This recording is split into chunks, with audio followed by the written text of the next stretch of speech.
এই 10টি অভ্যাস যদি আপনার মধ্যে থাকে আপনি ধনী হবেনই। কেউ আপনাকে ধনী হওয়া থেকে আটকাতে পারবে না। আপনি যদি গরিব হয়ে জন্মগ্রহণ করেন তবে এটি কখনোই আপনার ভুল নয়, তবে আপনি যদি গরিব হয়ে মারা যান তবে এটি আপনার ভুল।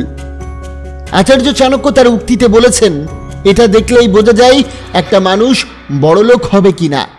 নাম্বার 1, রোজগারের তুলনায় সঞ্চয় বেশি। অর্থবান ও ধনী হয়ে ওঠার জন্য সঞ্চয়ের প্রয়োজন। যদি আয় বৃদ্ধি পায় তবে অবশ্যই ধনী হবেন। অতএব সঞ্চয় করতে এবং বিনিয়োগ করতে সর্বদা প্রস্তুত থাকুন। এজন্য আপনাকে নিজের সাধ্যের নিচে জীবনযাপনের শিল্প আয়ত্ত করতে হবে। আপনার অর্থ দ্বিগুণ করার উপায় হলো অর্থকে বসিয়ে না রাখা। অর্থ সঞ্চয়কে কখনো কিপটামি বা শাস্তি হিসাবে ভাববেন না। জীবনধারা পরিবর্তন এবং স্বাধীনতার উপায় হিসাবে অর্থ সঞ্চয় করার কথা ভাবুন। নাম্বার 2, বিনিয়োগ করা। অর্থ সঞ্চয় নয়, বিনিয়োগ করলেই আপনি দ্রুত বড়লোক হতে পারবেন। শেয়ার, বিভিন্ন মিউচুয়াল ফান্ড ছাড়া অন্য জায়গায় বিনিয়োগ। ধনীরা তাদের অর্থ বিনিয়োগ করে এবং যা অবশিষ্ট থাকে তা ব্যয় করে। দরিদ্ররা তাদের অর্থ ব্যয় করে এবং যা অবশিষ্ট থাকে তা বিনিয়োগ করে। টাকা মানুষের জীবনে কতটা গুরুত্বপূর্ণ তা বলার অপেক্ষা রাখে না। তবে একটা কথা সর্বদা মনে রাখবেন, জীবনে টাকাই সবকিছু হতে পারে না। টাকার চেয়েও আরো অনেক মূল্যবান জিনিস এই পৃথিবীতে আছে। নাম্বার 3, নিজের রোজগারে অসন্তুষ্ট থাকবেন না। যিনি সবসময় রোজগার করতে চান, অর্থাৎ উচ্চ আকাঙ্ক্ষা থাকা ব্যক্তি ধনী হন। প্রচুর অর্থ উপার্জন করা এবং ধনী হওয়ার মধ্যে একটা বিশাল বড় পার্থক্য রয়েছে, যা প্রত্যেকটা মানুষকে ভাবতে বাধ্য করে।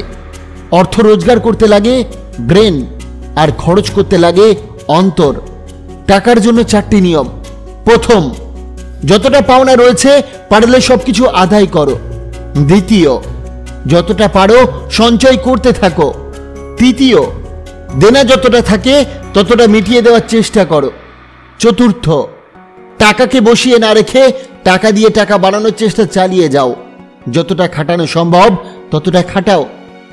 4 নম্বর, সাধ্যের বাইরে গিয়ে কেনাকাটি করা বন্ধ করুন।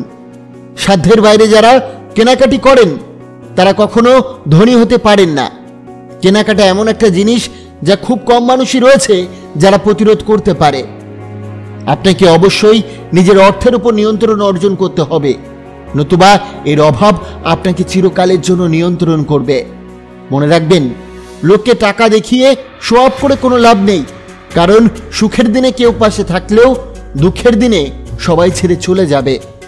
নাম্বার 5, অন্যের স্বপ্ন পূরণে দায়বদ্ধ হবেন না। অন্যদের দায় দায়িত্ব নিলে কেউ কখনো ধনী হতে পারে না। অন্যের স্বপ্ন বাদ দিয়ে নিজের স্বপ্ন নিয়ে চিন্তা ভাবনা করুন। ধনীরা সম্পদ অর্জন করার কথা ভাবে, দারিদ্র এবং মধ্যবিত্তরা দায়বদ্ধতা অর্জন করে যা তারা সম্পদ বলে মনে করে। মনে রাখবেন, যখন টাকা থাকবে তখন সবাই পাশে থাকবে, আর টাকা না থাকলে নিজের পরিচিত মানুষগুলোও অপরিচিত হয়ে উঠবে। এই স্বার্থপর দুনিয়ায় বুক ভর্তি ভালোবাসার থেকে পকেট ভর্তি টাকার মূল্য অনেক বেশি। নাম্বার 6, নিজের কর্মের ঝুঁকি নিতে শিখুন। যে ব্যক্তি ঝুঁকি নিতে জানেন তিনি এগিয়ে যান। ঝুঁকি ছাড়া কখনো ধনী হওয়া যায় না। জীবনে একবার অন্তত ঝুঁকি নেওয়া প্রয়োজন। এতে আপনি হারতে পারেন, আবার জিততে পারেন। তবে সবচেয়ে গুরুত্বপূর্ণ বিষয় হলো আপনাকে প্রচুর অভিজ্ঞতা দেবে। জীবনে নতুন কিছু অর্জন করতে হলে আপনাকে ঝুঁকি অবশ্যই নিতে হবে। আমাদের প্রত্যেকের যেমন ঝুঁকি নেওয়া প্রয়োজন, আবার অন্যদের ঝুঁকি নেওয়ার জন্য অনুপ্রাণিত করা প্রয়োজন। শুধুমাত্র যারা জীবনে বেশি ঝুঁকি নেবে তারাই জীবনে অনেক দূরে এগিয়ে যাবে। জীবনে ঝুঁকি যদি না থাকে তাহলে সফলতা কখনোই মিলবে না। নাম্বার 7, উপার্জনের সুনিশ্চিত লক্ষ্য করুন। আপনি কি কখনো ভেবেছেন উপার্জিত অর্থ দিয়ে কি করবেন? ভবিষ্যতে আপনার কত টাকা দরকার? এগুলো যিনি জানেন তিনি সহজে ধনী হতে পারেন। তা না হলে আপনি লক্ষ্যভ্রষ্ট হয়ে পড়বেন। যদি আপনি ঘুমানোর সময় অর্থ উপার্জনের উপায় খুঁজে না পান তবে আপনি মরার আগে পর্যন্ত কাজ করবেন। নাম্বার 8, ব্যয়ের পূর্বে সঞ্চয় করুন।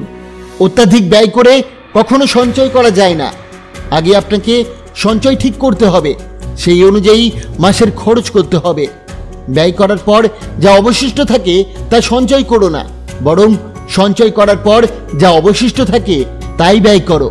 যে ব্যক্তি টাকা খরচ করার আগে টাকা জমায় বা সঞ্চয় করে সেই পৃথিবীর সবচেয়ে সুখী ব্যক্তি।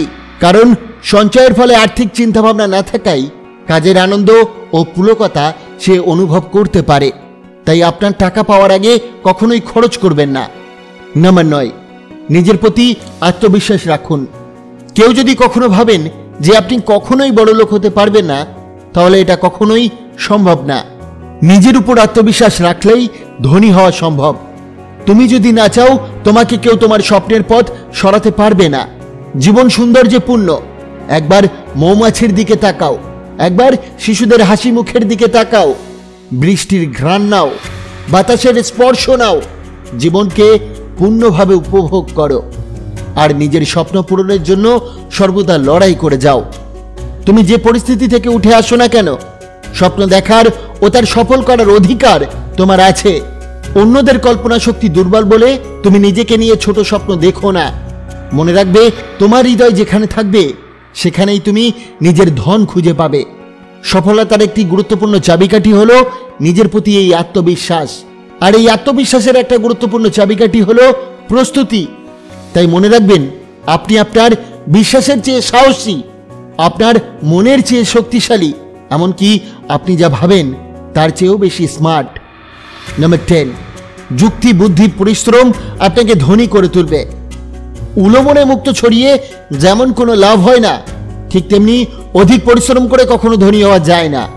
অধিক পরিশ্রম করে যদি ধনী হওয়া যেত, তাহলে সকাল থেকে সন্ধ্যা পর্যন্ত পরিশ্রম করা মজদুর সর্বপ্রথম ধনী হতো। তাই স্মার্টলি কাজ করা শিখুন, বুদ্ধিদীপ্ত কাজ করা শিখুন। মনে রাখবেন, পরিশ্রমই যদি সফলতার চাবিকাঠি হতো, তবে বনের রাজা সিংহ নয়, গাধা হতো।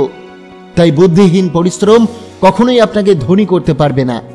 আশা করি বন্ধুরা, আজকের এই ভিডিওটি থেকে আপনি বুঝতে পেরেছেন এই 10টি অভ্যাস থাকলে আপনি ধনী হবেন, বা বলতে পারেন বড়লোক বা ধনী লোকদের থাকে এই 10টি লক্ষণ।